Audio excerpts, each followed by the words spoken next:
Ni tamang akam nong nam zer iso maro tashi pamayam te sangwa aki amang aritok te sangwa kan nala nong ler le mang pe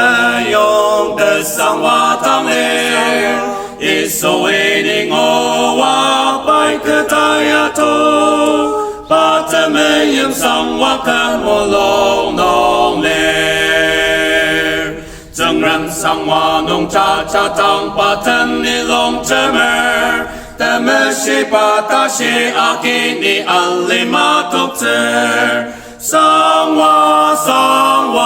kan nala nong ler hao ka na le mang pe yong te sangwa tang ler Iso waiting o wa pai ke taya to Patameyam sangwa ka molong nong ler Pakumalir yamachi tang ni pachakang o te Potang atat makai tang paka sangwa li te Sangwa kan nala nong ler hao ka na le mang pe yong te sangwa tang ler Iso waiting o wa pai ke taya to Patameyam sangwa ka molong nong ler Kota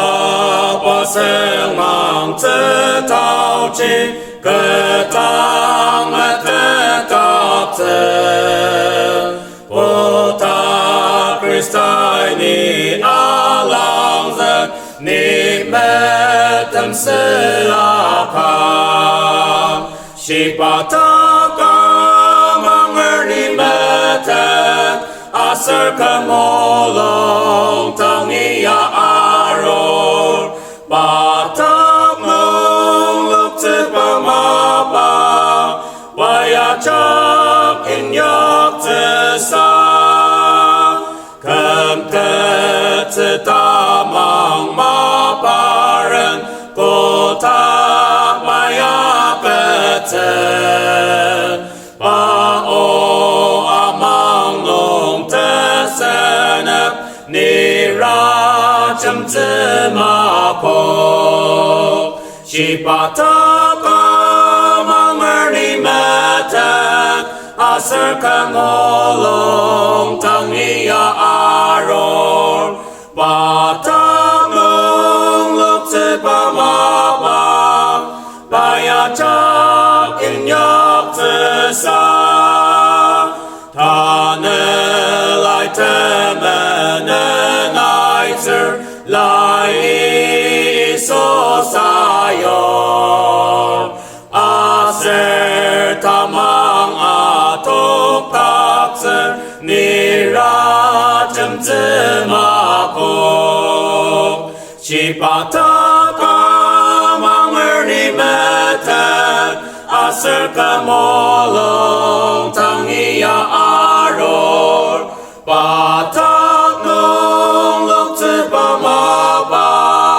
Payachak inyak te sa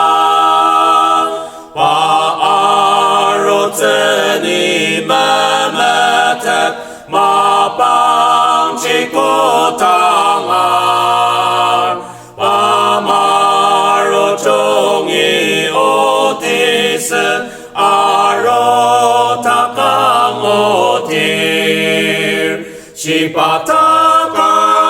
manger ni metet Aser kamolong tangiya aror Patak nong luk te pamapa